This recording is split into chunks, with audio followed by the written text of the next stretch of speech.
Salut fidèles abonnés, bienvenue dans notre énième vidéo où nous vous parlerons de notre bilan après un an dans l'élevage des porcs. Aujourd'hui, je vais vous parler du bilan.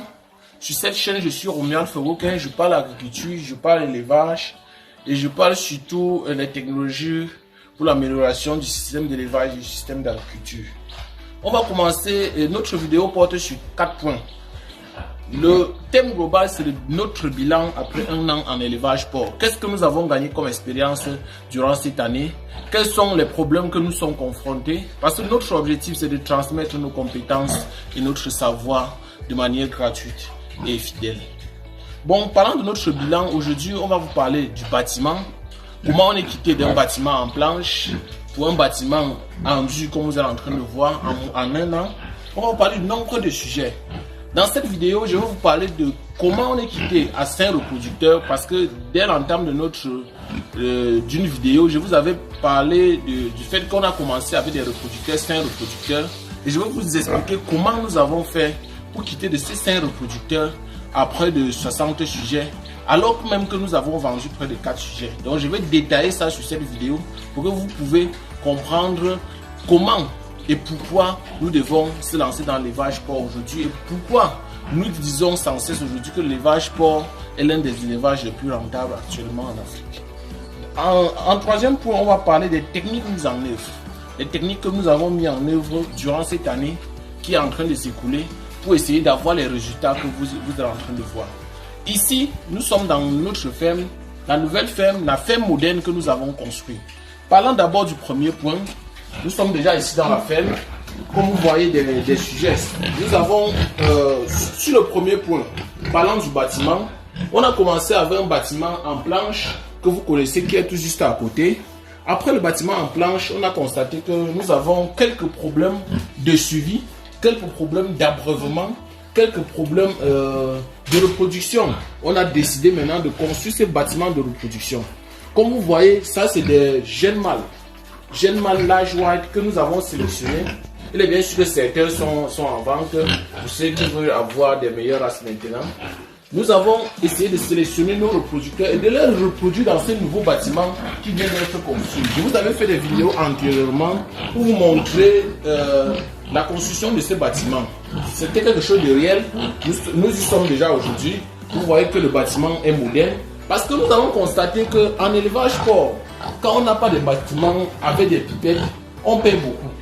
On paie beaucoup côté sanitaire parce que l'eau que les porcs vont consommer dans des pipettes automatiques, ça sera de l'eau propre qui tend de nos sous-sols. Et comme nous aménageons vers le public, comme vous avez vu la dernière fois, alors que par contre, quand nous utilisons des dispositifs comme celui-ci, ça c'est une eau mangeoire. Et dans certaines fermes, vous avez constaté que certains utilisent ça comme des abreuvoirs. Et quand tu utilises ça comme un abreuvoir, le porc consomme l'eau dedans, le porc urine dedans et le porc déflèque aussi des déjections dans ce même dispositif.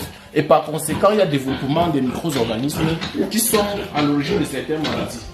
Donc, de ce côté-ci, je vais vous montrer comment le fonctionne. Vous voyez, l'un de nos premiers reproducteurs, c'était le Nemapu. Il a déjà fait beaucoup de porcelaine. Il a fait beaucoup de porcelaine dans cette ferme. Peut-être on aura l'occasion aujourd'hui d'aller visiter des porcelaines qui ont été issus de ces Nema. Voici même les verras issus de ces Nema. Le premier mâle. Le mâle est issu du reproducteur, comme vous êtes en train de voir. Aujourd'hui, avec ces caractéristiques de reproduction telles que la croissance qui est rapide, le nombre de tétines, ce sont des performances qui nous ont permis de le sélectionner comme le verra principal, parce qu'il faut préciser que le verra du roc qu'on avait ici là, nous avons vendu ça pendant le fait. Donc ici c'est le bâtiment de reproduction et je suis en train de terminer avec le point du bâtiment. Je suis en train de vous donner des raisons pour lesquelles nous avons choisi de laisser le bâtiment en planche et de construire maintenant un nouveau bâtiment en dur qui respecte les normes de l'élevage porc où l'abreuvement est automatique. on va vous parler maintenant du nombre de sujets. Le nombre de sujets ici, c'est le deuxième point. Nous avons commencé cette ferme avec 5 reproducteurs, 4 mâles et 4 femelles et 1 mâle. Après les premiers mises à bas, le chiffre est vraiment explosé. Nous avons constaté que nous sommes sur le droit chemin. On a immédiatement entamé avec ce bâtiment, on a construit ce bâtiment. Et comme vous êtes en train de voir, tout ça c'est des reproducteurs. Ça c'est les Vera Durand qui ont été, on a reçu des mises à bas dans notre ferme.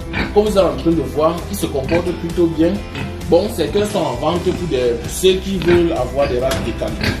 Donc au niveau du nombre de sujets, durant toute l'année, parce que je suis en train de vous donner le bilan de notre première année en élevage porc, nous avons vendu 4 mâles et une femelle. Donc nous avons déjà vendu tous nos serres reproducteurs. Et vous voyez que nous sommes encore au moins à 60 sujets dans notre ferme alors qu'on a commencé avec un sujet. Donc pour ce qui est du nombre de sujets, durant cette année, on a commencé avec 5 reproducteurs. On a vendu 16 sujets au cours de l'année et nous sommes encore avec au moins 50 sujets dans cette ferme. Et ce qu'il faut préciser toujours au niveau du nombre de sujets, c'est que nous avons déjà croisé 8 reproducteurs. Donc il y a 8 femelles reproducteurs déjà croisées dans cette ferme. Vous pouvez voir, ici là, ça c'est une femelle en gestation. La femelle qui est un peu marron là, est en chaleur autant pour moi. C'est une femelle qui est en chaleur, c'est pour ça qu'on a croisé avec notre Vera principal. Il est en plein croisement, c'est la 8e femelle qu'on est en train de croiser dans cette ferme. Et vous constatez avec moi que après 3 semaines, après 3 mois, 3 semaines, 3 jours, avec 8 femelles, on aura encore au moins 80 porcelets de surprise, ce qui n'est pas négligeable. Donc, ici là c'est encore notre reproducteur. Ça c'est des truies sélectionnées. Nous attendons la dernière chaleur. Parce que pour cette année, nous comptons démarrer avec 8 truies qu'on a sélectionné. On a déjà croisé 10 truies autant pour moi qu'on a sélectionné. On a déjà croisé 8. Il reste les 2 ici que nous attendons leur chaleur. La chaleur, je suis sûr que c'est déjà imminent. De ce côté ici, je vous montre l'un des premiers porcelets que nous avons reçu, qui est déjà gestant aujourd'hui. Nous avons croisé, ça fait déjà 3 semaines. Donc il reste 3 mois, 3 jours. Parce qu'il faut préciser que la chaleur, que la période de gestation au niveau de l'élevage porc est de 3 mois, 3 semaines, 3 jours. Donc en moyenne 114 jours pour avoir des résultats. Ici encore, c'est les trucs déjà croisés. Ça c'est la truc large white, issue de cette ferme qui sont déjà croisés, que nous attendons aussi la mise à bas, peut-être dans 3 mois, 3 jours. Parce que ça a déjà aussi fait 3 semaines qu'on a croisé. De ce côté, c'est les mères reproductrices. Ici, c'est les 2 large white qu'on avait commencé le projet ensemble. Les 2 large white sont déjà là. Nous avons déjà vendu 5 reproducteurs et nous avons déjà un chiffre qui est à féliciter, qui est à encourager. De l'autre côté, dans la nouvelle ferme en planche, nous avons utilisé ça maintenant comme une ferme de croissance, comme une ferme d'engraissement. Donc quand on reçoit on va recevoir des porcelets là-bas, on va les envoyer de l'autre côté pour l'engraissement rapide. Et c'est après cet engraissement-là qu'on va maintenant les amener, certains ici pour la reproduction, d'autres pour la vente, parce que beaucoup de jeunes sont en train de vouloir suivre nos pas. Certains viennent ici là pour des sujets. Il est bien sûr que pour le moment, nous vendons une très petite quantité de reproducteurs pour des clients vraiment fidèles. Bon, le dernier point que je vais vous parler aujourd'hui, c'est les techniques que nous avons mis en œuvre pour avoir ces résultats que vous avez visités avec moi, parce que l'objectif aujourd'hui c'était de vous faire un bilan avec une visite guidée dans cette ferme. Au niveau de l'alimentation, l'alimentation couvre au moins 62% du budget en élevage porc. Nous avons eu des sérieux problèmes parce qu'il ne faut pas seulement vous faire croire que le business d'élevage des porcs c'est un long fleuve tranquille. Ce n'est pas un long fleuve tranquille, il faut être vraiment minutieux en matière de gestion d'alimentation. C'est pour cela que j'ai décidé que je ne peux pas finir cette vidéo sans vous parler un peu de notre alimentation. Parlant de l'alimentation, au début, on était en train de composer notre aliment à la buanderie. À un moment, on a compris que la croissance n'était pas à notre attente. On a commencé maintenant à acheter plutôt des ingrédients pour faire nos différentes compositions au niveau de la ferme. Donc il y a un magasin un peu plus haut là où nous effectuons des compositions d'aliments. Et ce qu'il faut préciser, c'est que en élevage porc, on n'a pas de formule fidèle.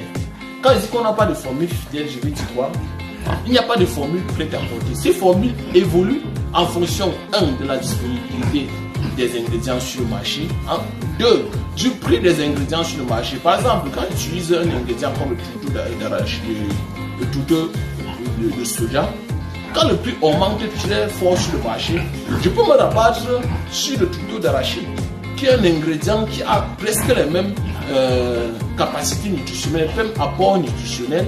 Je peux me rabattre sur peut-être le toutou de coton, qui est un peu plus riche si le coût est favorable. Donc, en élevage porc, il faut maîtriser l'alimentation, il faut avoir une main mise sur l'alimentation, parce que il faut quand même reconnaître que tous les porcs que je vous ai montrés, avec des porcelaines qui sont dans la nouvelle ferme, nous avons une consommation journalière de près de 70 kg actuellement. Vous voyez que 70 kg d'aliments par jour, vous pouvez calculer par mois et par an, vous voyez la quantité d'aliments qu'on va composer. Donc, il faut être vraiment minutieux en ce qui concerne l'alimentation. Après l'alimentation de nos truies dans la ferme, on va vous parler d'abreuvement. Au niveau de l'abreuvement, on a eu des sérieux problèmes. On a eu des problèmes d'abreuvement parce que de l'autre côté, quand on avait des petits porcelains, avec la gestion d'abreuvement qui n'était pas encore automatique, comme vous voyez, on était un peu face à certains soucis. Quand je parle d'abreuvement automatique, venez un peu voir ce que ça va faire.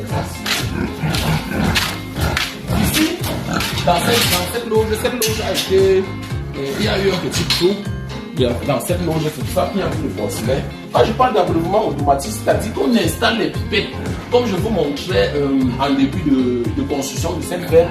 Maintenant, quand le porc va venir vouloir consommer l'eau, quand il appuie comme ça, l'eau sort immédiatement de la pipette.